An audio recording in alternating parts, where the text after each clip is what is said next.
Good afternoon and welcome to the Just Grant session. My name is Stacey Kernison and I am with the Department of Justice. I will be the moderator for today's discussion and it is great to have you here today.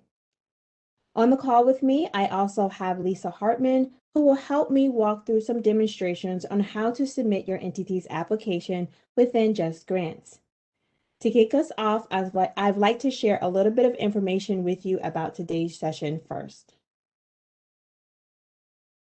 Just so that you know, this session is being recorded and may be available later for review.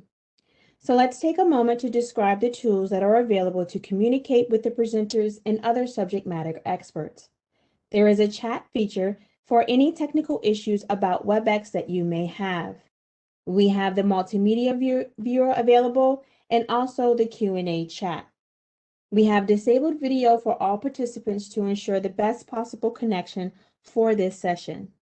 We have also muted all attendees to limit background noise as well. If you need technical assistance during the session, please use the chat feature to alert the host and address your chat to all panelists and someone will help you. If you can't hear the session, use the arrow to the right of the mute/unmute button for more audio connection options. This can help you if you need to connect audio to a different set of speakers. If you are not able to solve the problem using the audio options, you can phone into the session using the number in your meeting invitation details. In this session, we ask that you submit your questions using the Q&A chat feature. This allows answers to be linked to questions to make it easier for you to see. Please address your questions to all panelists, as any of our panelists might answer your question. As the number of questions and answers grows throughout the session, you can use the scroll bar within the Q&A section to scroll up and down to view all questions and answers. We will take the time to review today entity onboarding and management of your roles. We will walk through the steps of applying for funding opportunities through grants.gov and finishing up your application within Just Grants. Lastly, we will show you some resources that may be helpful for you as you go through Just Grants. Now let's review the roles that play an important part in the application submission. In the past, DOJ used to set up users in the system, but now with Just Grants, entities will need to set up their own users within the system. At this point, the entity administrator should have identified your authorized users for Just Grants. You can add all the users that you think will be working on your grants currently or in the future. Here are a list of the roles as of now that are available to assign to your users. Keep in mind that users can be assigned multiple roles when you are assigning them. We have created an entity user role matrix. And in this matrix, it will show you the breakdown of each role and how they work within Just Grants. This is available in a PDF format, and we will put a link to this within the chat for this matrix. Next slide. Now we're going to speak to the roles that are important during the application submission process, which include the application submitter, authorized representative, and entity administrator. A user with the application submitter role will be the only person in Just Grants that will be able to submit an application. This role is automatically created when the application is submitted in grants.gov. The person submitting the information in grants.gov is assigned to the application in Just Grants. There can be multiple application submitters within Just Grants, but only one can be assigned to the application at a time. If this needs to change, the entity administrator can reassign this role in Just Grants as needed. The application submitter identifies the forms needed to submit an application, completes the web-based budget forms, completes and certifies the application on behalf of your entity, and submits the application in Just Grants. If a member is assigned only the application submitter role, They will not be able to see funded awards in JustGrants. It is possible to assign multiple roles to the user with the application submitter role if that's what your organization prefers. The authorized representative is the person who is authorized to go into a legal agreement on behalf of the entity. The entity administrator will need to designate who this person is because that person will need to be selected from an existing user list when the application submitter is completing the application within JustGrants. The entity administrator is also your eBiz point of contact. This person manages the users and their abilities within JustGrants. There can only be one entity administrator in JustGrants at a time. So it would be best to know who your backup entity administrator may be just in case someone is on vacation or may go out on medical leave. We will place a link in the chat that leads to the video here on the screen. This will teach you more about entity onboarding and the steps you need to complete. Also on this page, you will have access to job aids related to entity management that you can print out as a tool to help you set up JustGrants. Now let's take a moment to see if there are any questions in the Q&A at this time that we'd like to address. I don't see any, and I don't see any in the chat, so we'll keep going. Next slide, please. Now let's look at the application submission process. So here we are at application submission. This part of the grants lifecycle involves completing and submitting web-based forms as well as attachments that are required from the published solicitation. The process of submitting an application in JustGrants begins in grants.gov. Complete and submit the required documents in grants.gov as soon as possible, but not later than 48 to 72 hours prior to the grants.gov deadline. This allows for time to correct any problems or errors. The grants.gov portion of your DOJ application submission checklist application includes the SF424 and the SFLLL. There are two application deadlines, submission deadlines, one for grants.gov and one for JustGrants. The two deadlines can be found on the cover page of the solicitation. Most of the application requirements will be submitted from JustGrants. You can submit early in both systems if you would like. Aside from the SF424 and the SFLLL, which are completed in grants.gov, most of your application is entered into JustGrants. And your entity's information is populated based on entries made in SAM.gov and used in grants.gov. As we go through the application process, we will start with the first step, and that is applying through grants.gov. Grants.gov is where you will go to find any federal funding opportunities and apply for those funding opportunities. Grants.gov has a wealth of tutorials and assistance to help you register and submit your application. If you go to the Learning Grants section of grants.gov, this will lead you to instructions that will walk you through grants.gov. We will put a link in the chat along with a 1-minute video about grants.gov. There are two steps that must be done to complete submission in grants.gov. First, submit an application package, and second, submit the SF424 and the SFLLL. Within 48 hours after submitting an application in grants.gov, the applicant should receive 4 notifications from grants.gov: the submission receipt, validation receipt, grantor agency retrieval receipt, and agency tracking number assignment. Within 24 hours after receiving a confirmation email from grants.gov, the application submitter will receive an email from JustGrants with instructions for JustGrants login. When the application submitter logs into JustGrants, they will find the information submitted in grants.gov auto-populated in the Just Grants application. Your confirmation email only indicates your application has been received. It is possible to receive a rejection notice a few minutes or hours later for various reasons.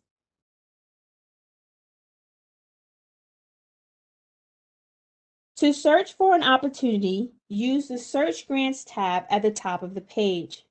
You can filter the search to locate grants that are specific to your needs. You can look for grants by opportunity status, funding instrument type, eligibility, category, and agency. Take some time to review all the options in each filter. Once you find an opportunity you like to explore, select the opportunity number to view the requirements.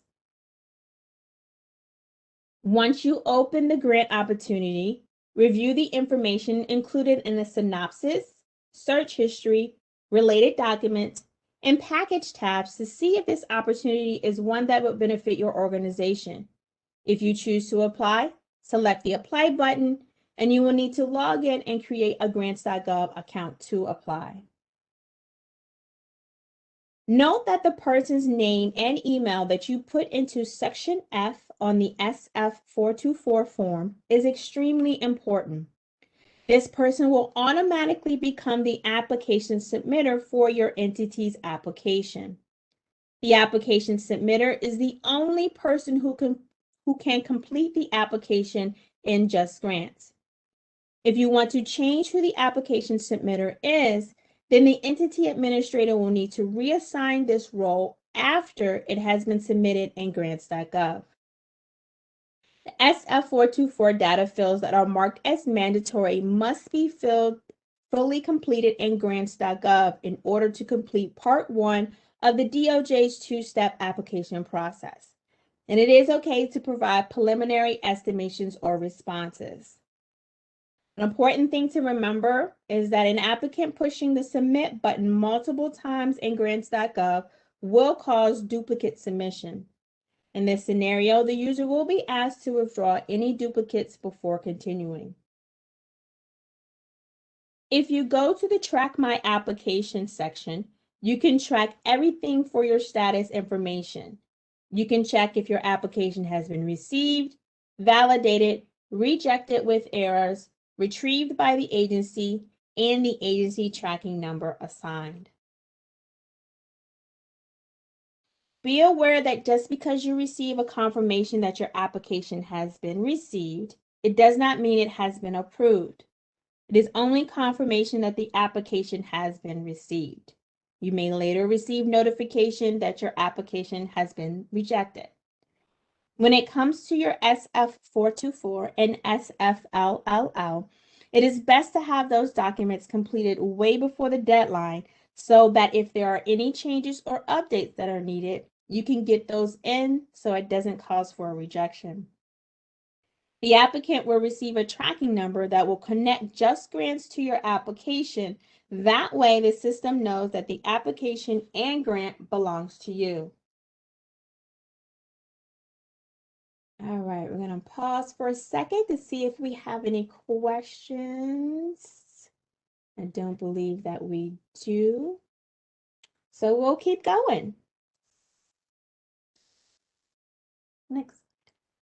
So now that we've had a chance to talk about grants.gov, let's take a moment to talk about Just Grants. This is where you will complete most of your application. There are certain web-based forms that must be submitted directly into the system. Make sure you check the solicitation to know which web-based forms are required. You may need to submit such items as the proposal abstract, solicitation-specific data, goals, objectives, deliverables, timeline, budget information, and disclosure of duplication and cost items. Based on the solicitation requirements, these documents may be included as web-based forms or uploaded as attachments. Now I will turn it over to Lisa, who will walk us through the application submission process and what the application submitter will need to do within Just Grants. Thanks so much, Stacy, for that terrific overview of information. I have two demos, one short and one long, to show you regarding applications in JustGrants. I understand most of you have already accessed JustGrants for your current awards, but I do want to display the homepage briefly to talk a little bit about how best to navigate within JustGrants. So again, this is the homepage, and every user will begin here upon login. It is important to know that JustGrants works best in either the Chrome or the Edge browser. It is not ideal to use Internet Explorer, and if some of you have tried, you may have found that there are reasons not to use Internet Explorer. So from the home page in JustGrants, you'll see the My Work List section, and it's listed right here. You can see it in kind of the lower third of the main portion of the screen. The Work List section is a list of all the tasks that are assigned directly to you and only to you. The application submitter will see the application that was transferred from grants.gov on this list. It can take up to 24 hours for this transfer to take place. It's not immediate, so please don't expect to submit in grants.gov and immediately log into JustGrants. You're not going to see your application just yet. It takes a little bit. So you can use the column headers to sort and filter your list as needed. And I'll go ahead and set off the demo here to kind of show you maybe how you can do that. If you click on the column header link, for instance, you can sort based on that link. If you use the little triangle icon, you can filter. So you can filter out just, for instance, the grant package. And the grant package is what we're looking for as the application. So the case ID for an application will always start with A dash. So again, we're looking for something in pending draft status. And that kind of moves a little fast, so I want to go back for a moment because we started out in the My Work List section here. So the My Work List section will again provide you with a list of all the tasks that are assigned to you directly. In other words, JustGrants knows that if you click that, you're the one it's assigned to, and it opens right up and it allows you to edit. If, on the other hand, you go to the Applications menu on the left side of the page, that's the list of all the applications in your organization. So there might be applications in there that are assigned to you, and there might be applications in there that are assigned to other application submitters if you're in a large organization. So the experience in the Applications menu is going to be a little bit different. So we're going to go ahead and take a look at that here, and we'll click the Applications menu. So once you click that, you'll see that it actually provides a different view of the data. So you have an application ID there, and you also have the person who is the application submitter listed. You can see the authorized representative for that application and the application status. Now, one of the things that's different here is because the system doesn't know really when you're logging in whether or not this application belongs to you, it's going to, when you open it up, present you with the opportunity to click a Begin button. And that Begin button is what's going to allow you to edit that application. So here we are. You can see that once you log in, at the top under the Assignment section, you see who this is assigned to, and you see that Begin button. And that is critical. If you don't click the Begin button, this will not be an editable application. You'll be able to view it, but not make any changes or updates. So that's one really major difference between opening the application from your work list and opening it from the Applications menu. If you don't see it on your work list, then it's not assigned to you, and you'll need to talk to your entity administrator to make that happen. So I'm going to go ahead and click the Begin button here.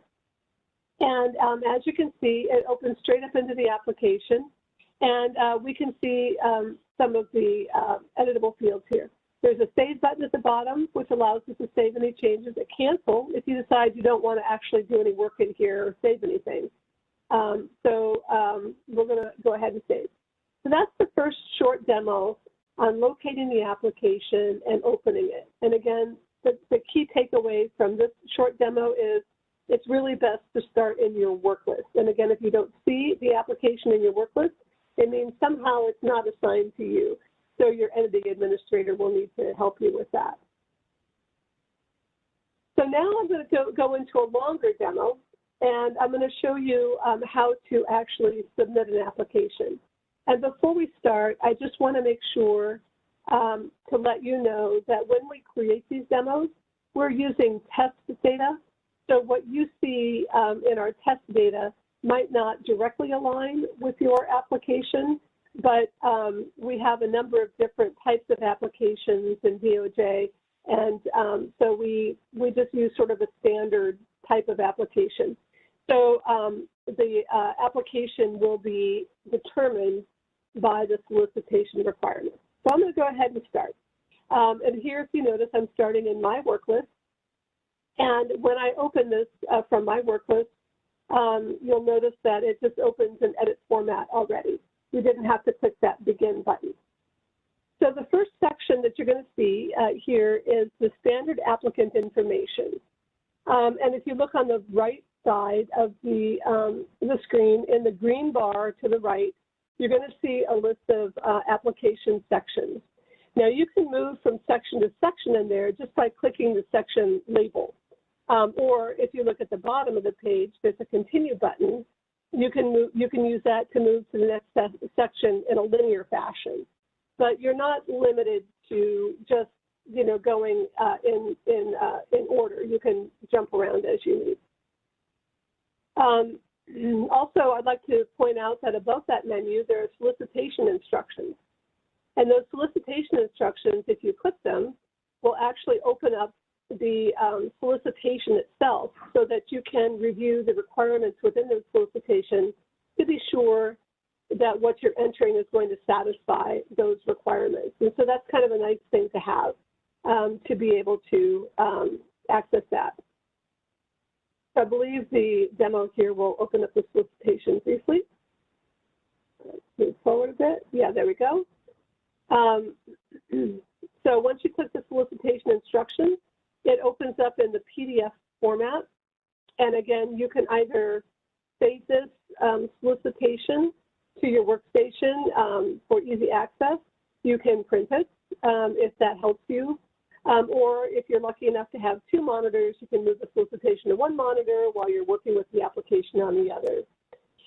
But at any rate, that's the solicitation and easily accessible for you. So now we're going to go through the standard applicant information, and you'll want to be sure that in all of these sections, you scroll down to the bottom of the section to be sure that you've entered everything. For instance, in this particular section, there is this areas affected by projects, cities, counties, and states section here. And this is a requirement. You must make an entry in one of these fields. You can add up to 10 entries. So some normal entries in this field would be zip codes. If you have a sort of a project that's limited to, a few zip codes. You can also type in state if this project covers your whole state. You can you can enter in national or county or parish or district, whatever it is. It doesn't have to be complete, but it does have to provide, it does have to provide sort of a general information about what your project is going to cover. You're limited to 10 entries there, so you can combine entries if needed. Notice the project title, the total estimated funding, all of this information comes from the SF424, and it can be edited here in JustGrants. If you do make changes to preliminary data you may have entered in the SF424, it is not necessary. It's actually not recommended that you go back to grants.gov and change it. There's no need for that. What is entered into grants.gov is considered to be the final truth for your application. So you can update and amend any preliminary information you might have entered in grants.gov. So notice we have the application type. This is an initial application, and as we scroll down, you can see that the type of applicant, the executive order, and delinquent debt information, all of these fields are editable and can be updated if your project has changed somewhat since you entered it in grants.gov, or if, you know, an error was made in your grants.gov information. So once you're in JustGrants, you need only to move forward in JustGrants.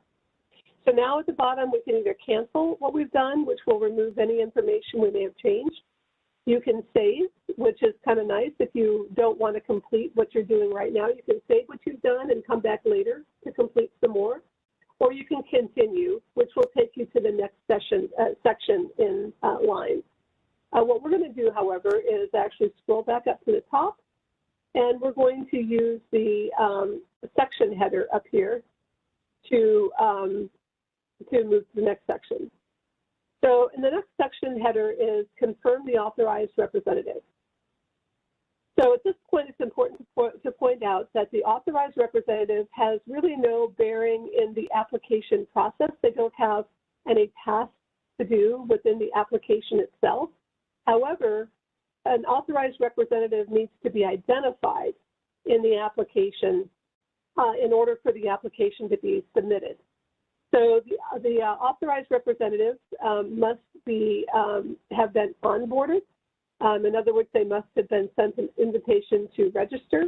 They must have registered, and they must have logged into JustGrants in order to be on the list of authorized representatives from which we're going to select here.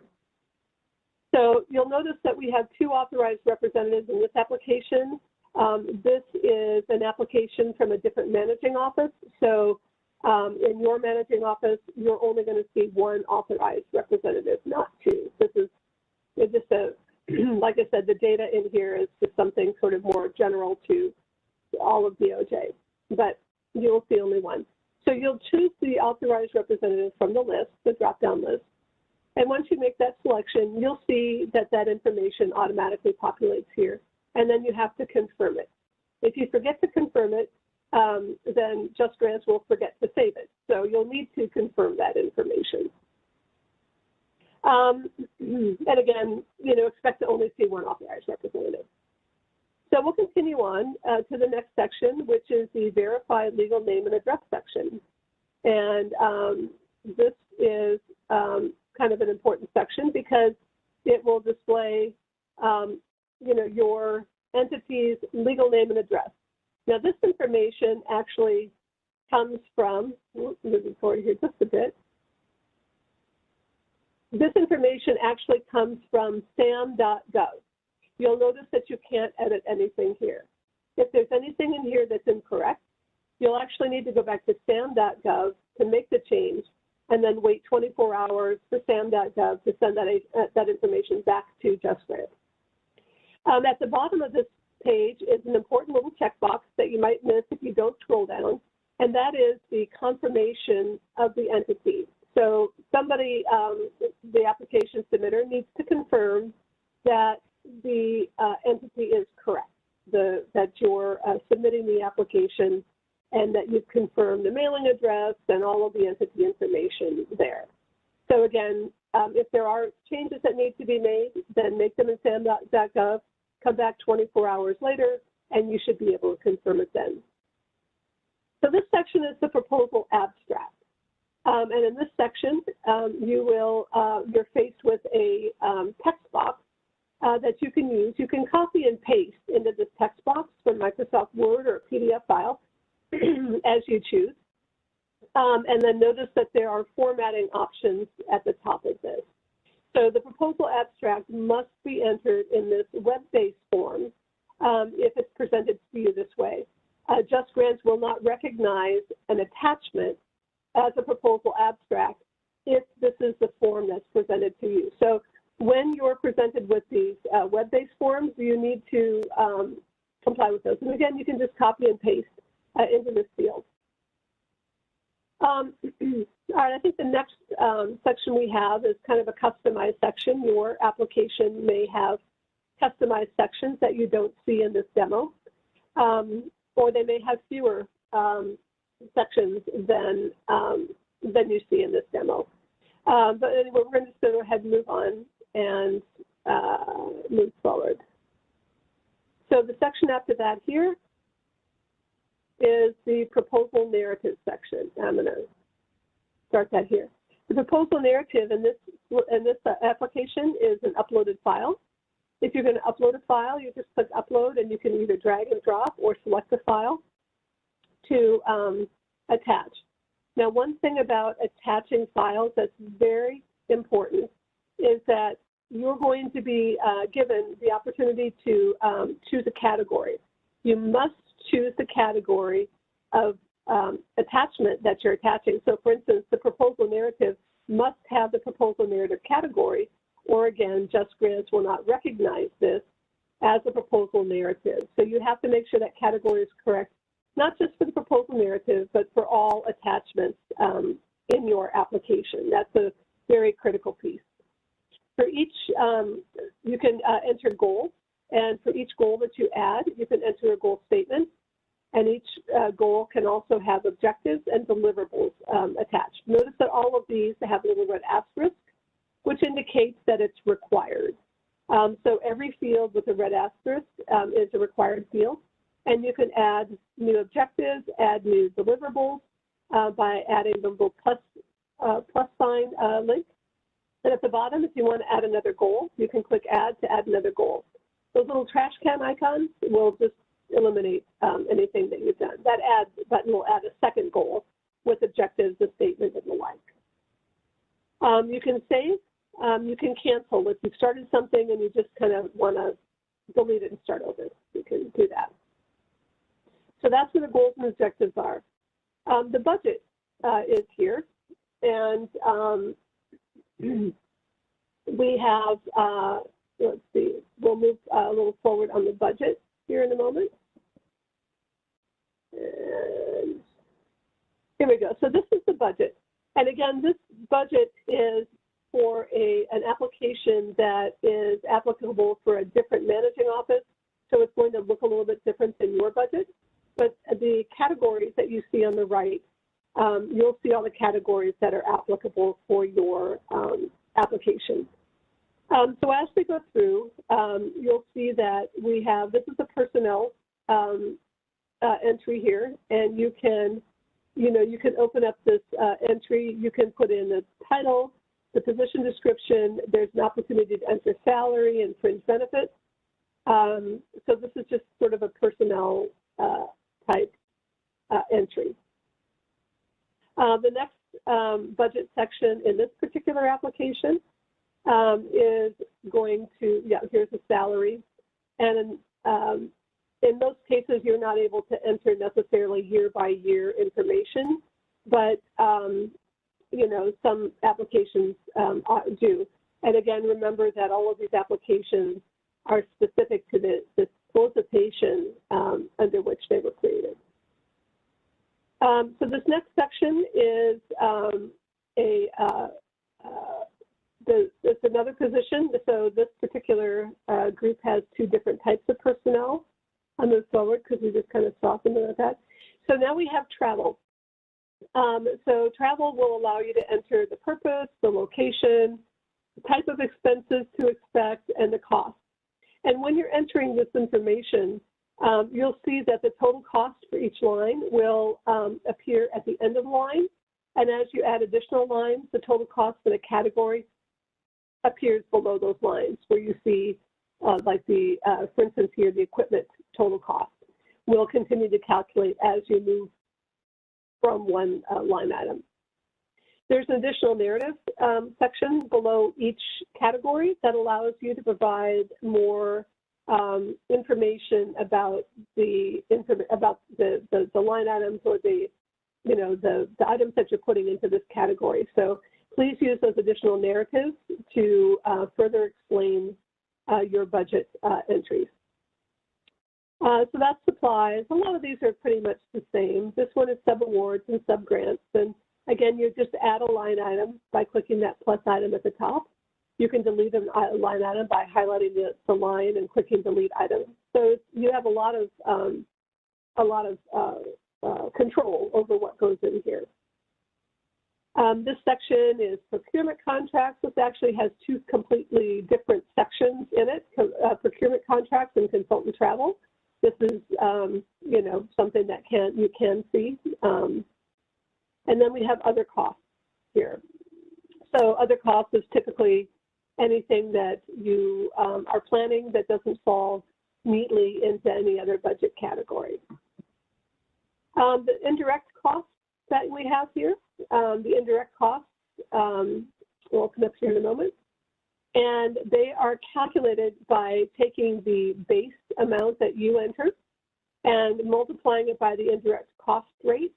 And that's how you get the total cost. And again, this will add up line item by line item, and you'll see the cost of line item in the right-hand column. And below, as you add additional line items, you'll see the total category below. They're just above the additional narrative information. So again, you have a lot of control. And if you have like an Excel spreadsheet, it's not going to work for you to upload that Excel spreadsheet. That will not help you. This budget information that's entered in here, should your application be funded, that budget information will carry through into the funded award. And so this web-based form really sort of, will carry through all the way through the life of the funded award. The budget category allows you, if you're, again, using an Excel spreadsheet, will allow you to compare your category totals with your spreadsheet so that you can make sure that you're in line with what you wanted to enter. And if you see a discrepancy between what you've entered here and what's on your spreadsheet, you can look at the budget summary just below here. Let's see, where's the budget summary? There. The budget detailed summary view, you see the little triangles to the left of the categories, allows you to open that, and it will show you exactly the line items that have been entered so you can find your discrepancies as needed. In this case, we have a local match progression table that is something specific to this particular solicitation, not necessarily going to be seen on all applications. And then finally, we have the budget financial attachments. And notice that this is sort of an accordion file, and each section of this opens up separately and allows you to upload a particular document in this section.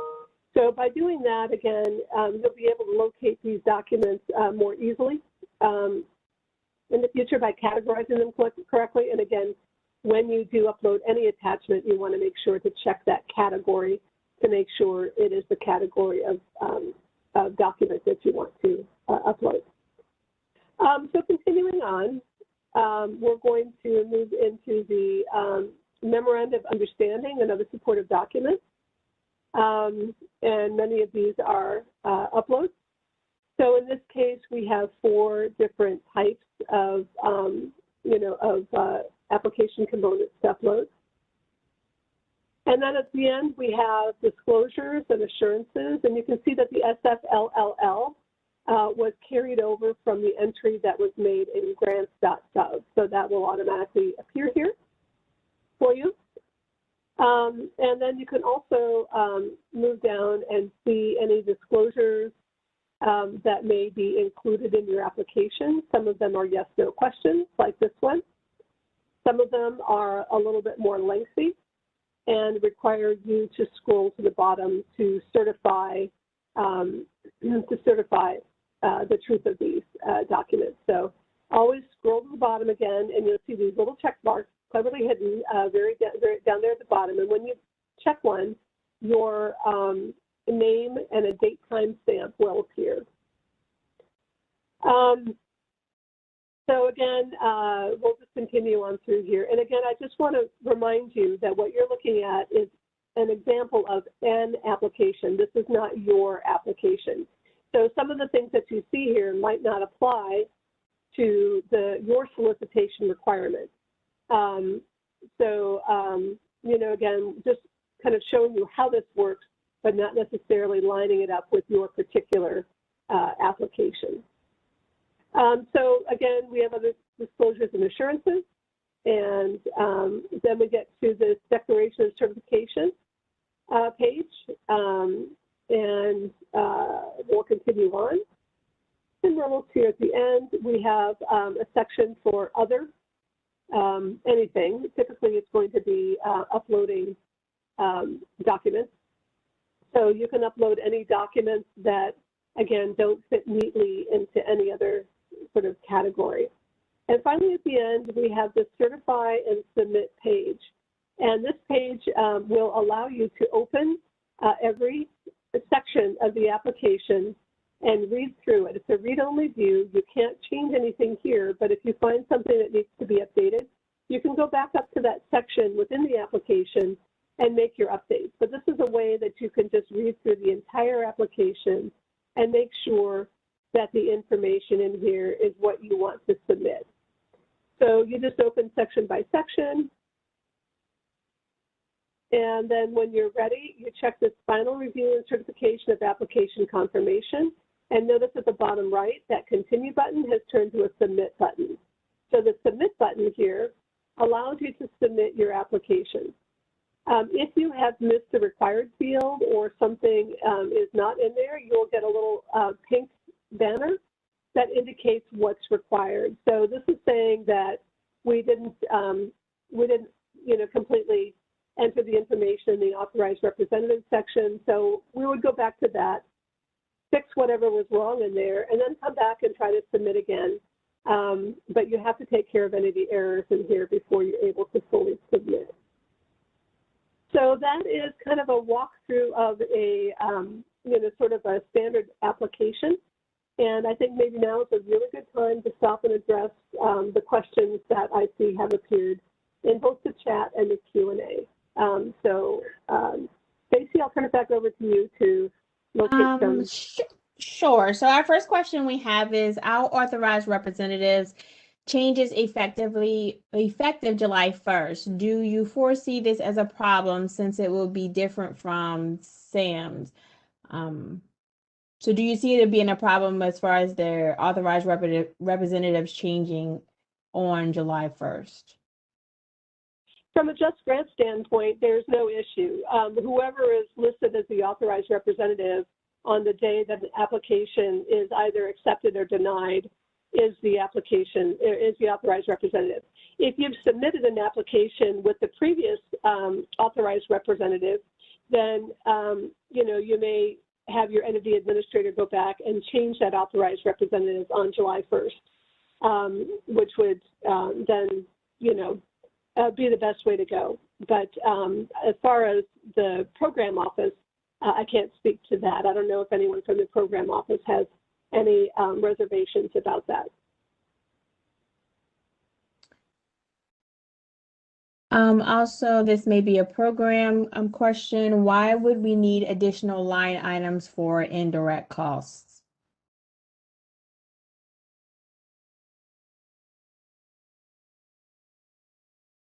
I don't know if maybe Leila or... I think that is a program question, because different programs enter their indirect costs under different sort of requirements. So is there someone from the program office that might be able to address that? Brian or Jayla, you can take yourself off mute, or Joel if he's available. Hi, can you hear me? Yes. Okay, I just wanted to just put out a quick clarification. She did go over the budget section, but for VOCA formula, we still do not require a budget. So you're not going to be filling out any of that part. Hopefully that clears things up. Yes. All right. That's a few of the questions related to the budget. So also, why is the status of an application in Just Grants that has been submitted on or by the deadline date is logged in as overdue once the deadline has passed? The system should be reflecting it as submitted. It is a bit confusing. An application should be logged as overdue if it's not submitted. So I'm going to see, I believe Amy Stubbs is online. I believe that, I'm going to let you answer that because I think that has to do with the feature that's still being fixed. Is that correct, Amy? And Amy just recently lost power or Wi-Fi at her house. This is Bethany, so you may have to. have my answer for now, but if Amy is online, she'll be able to jump in. This is not, what you're describing is not expected behavior. So it sounds like something went wrong. Please make sure you reach out to user support immediately to make sure that this can get taken care of. It's absolutely not typical expected behavior. Thank you, Bethany. And we will share the information on the email address and phone number of the support team to contact here in a little bit. One of the other questions we have is, will this PowerPoint be shared? And yes, it will be. Joel will be sharing that with you all after the session. I believe this is also, it's just been assigned. So that question is, where do we add the certification form, or is it no longer needed? That is a question that is being answered right now. So I'll wait for that answer. And I believe that is it for the moment. All right, thank you all for your answers. And Bethany, I'm sorry I didn't see you come in, or I would have talked to you about that as well. Oh, that's okay. All right, so Stacey, I'm going to turn the presentation back over to you to talk more about what happens after the application is submitted. Okay, no problem. Thank you so much. So after you've submitted your application, you're probably wondering what's next. Once the application for the solicitation has been reviewed, then the entity will be notified. Every user in JustGrants should take the time to check the system on a regular basis in order to be aware of any deadlines of information they need related to the application. Next slide. So as you work with your application in JustGrants, you will see one or more of these status codes associated with the application. If you see pending Diamond onboarding status code, it means that either the entity administrator or the application submitter haven't completed the registration process. Every new user must successfully log into JustGrants to validate their registration. You may also see the new status. This indicates that the application has been received from grants.gov and is waiting for a user to be assigned to it. If your application remains in pending Diamond onboarding status for more than 24 hours after users complete registration, that may be an indicator that additional actions are required by the entity administrator. Common issues include a user's email address is already associated with another entity or DUNS number, or an invalid email address was provided in Section F of the SF 424. Please check your entity user's information to confirm current users and their roles and contact the JustGrants support desk. When both the entity administrator and the application submitter have been fully onboarded and the application submitter assigned to the application, then the status will display as pending draft. This is a working status. At this time, the entity administrator will need to invite and register the authorized representative as well.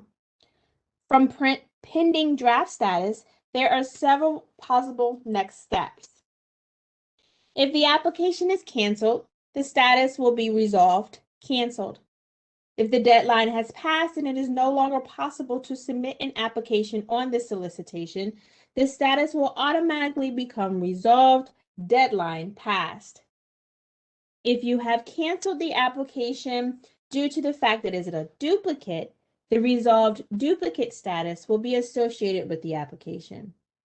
And if you choose to withdraw the application, the status will change to resolved, withdrawn. Finally, once you have submitted the application, the status will display as application submitted. In the application submitted status, DOJ will complete internal reviews and make funding decisions. Please remember who your entity administrator and authorized representatives are, for they will be notified when the deadline for applications will be changed. The system will also notify the application submitter, entity administrator, and authorized representative when the application has been received in Just Grants from grants.gov. The entity administrator will receive notification on when the award notification has been sent. If you think you haven't received this information, just check your spam folder before reaching out to support. Now let's take a moment to see if we have any new questions that may have come up, and please continue to put your questions in the Q&A chat so that we can answer them for you. And we have one question. In the past, OVC staff were very helpful in reaching out to provide direction and guidance if something wasn't fully answered, etc. Will VOCA staff be providing the reach out again this year, or will we need to check Just Grants regularly for messages, alerts, and etc.? I'll let someone from the program office answer this.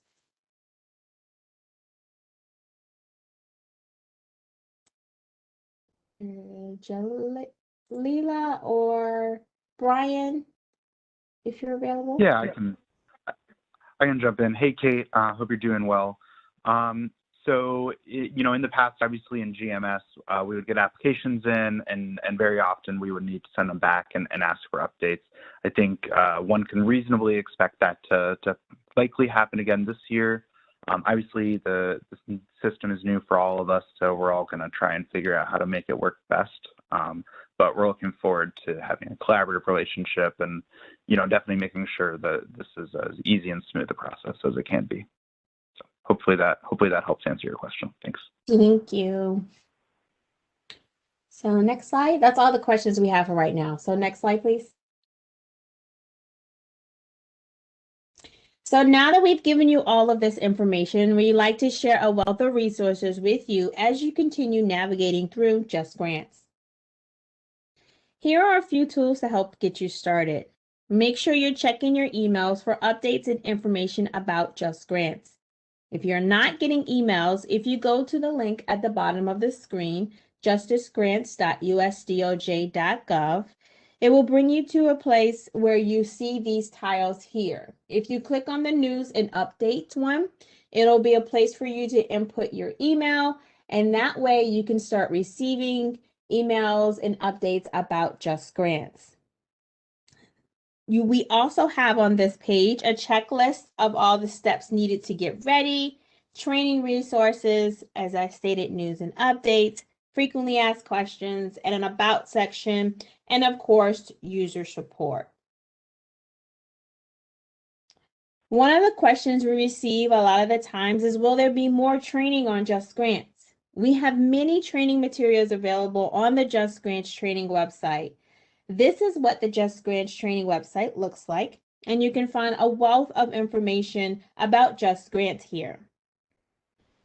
So just to make sure you click on the training tab, and it'll give you everything from videos to job aids to information that you need about the steps to complete each section or each part of the grants life cycle.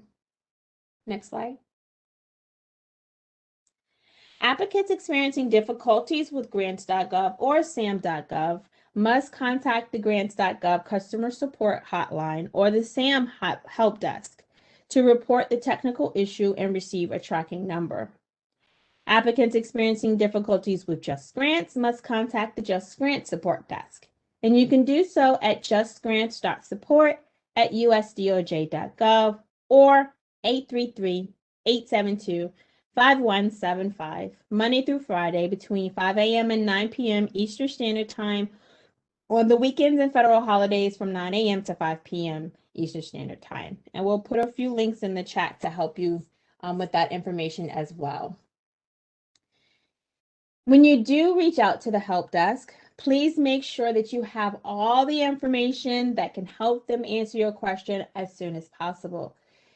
Here are a list of items that will be helpful for the help desk in order to get you your answer. So anything from the browser version to the steps that you did to get there, screenshot of your page if you can, any of those items are very helpful.